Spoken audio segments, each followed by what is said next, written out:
তাহলে এই যে 1100 পেজের বইটা, এই বইটা একজন স্টুডেন্ট কিভাবে পড়বে? যেই টিচার বা যেই লেখক এই বইটা লেখছে, আমি তাকে চ্যালেঞ্জ করতেছি, তিনিও এই বইটা, তিনি তো মনে করেন গণিত লিখছে, গণিতে অভিজ্ঞ, তিনি যদি ইংরেজি হয়তো আরেকজন লেখক লিখছেন, তাকে যদি এই 13টা সাবজেক্ট পড়তে দেওয়া হয়, তিনিও, আমি চ্যালেঞ্জ করতেছি, তিনিও পড়ে যদি প্রশ্ন করা হয় তিনি সঠিকভাবে উত্তর দিতে পারবেন না।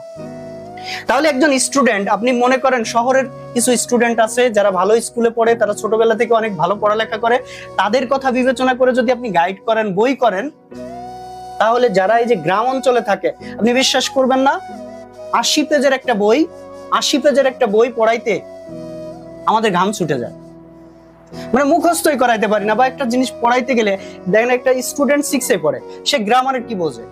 এই ঢাকা বোর্ডের প্রশ্ন, কুমিল্লা বোর্ডের প্রশ্ন, মানে সব বোর্ডের প্রশ্ন বিগত সালগুলো দিতে দিতে এত বড় পেজ বানিয়ে ফেলছে। মানে গাইডটা প্রায় 1100-1200 পেজের। আবার প্রতি বছর এই গাইড প্রত্যেক বছর চেঞ্জ করে, পড়ালেখারে প্রত্যেক বছর চেঞ্জ করে। যেই টিচার একটা বই পড়াইতে অভ্যস্ত হয়ে গেছে, তার কাছে তো এটা যেই সে ক্লাসে সুন্দর করে বোঝাবে, কিন্তু যখন দেখতেছে যে প্রতি বছর ক্লাসে এই পড়া চেঞ্জ হচ্ছে, তখন ওই টিচারে কিন্তু পড়াইতে হলে নিজের আগে রাত জেগে পড়তে হচ্ছে।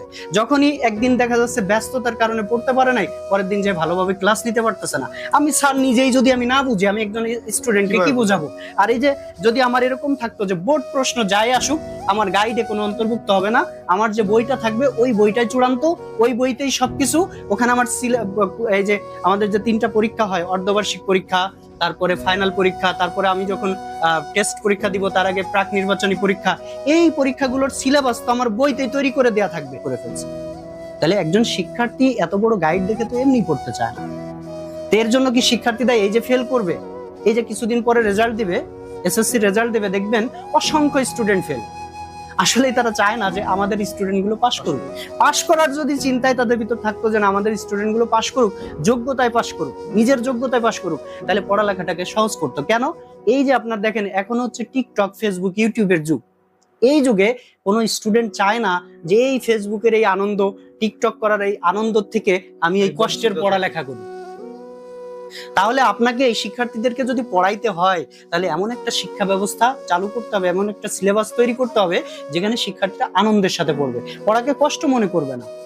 আবার আপনি বলতেছেন যে এই ছেলে মেয়ে টিকটক করে, ফেসবুক দেখে, দোষ তো ওদেরই।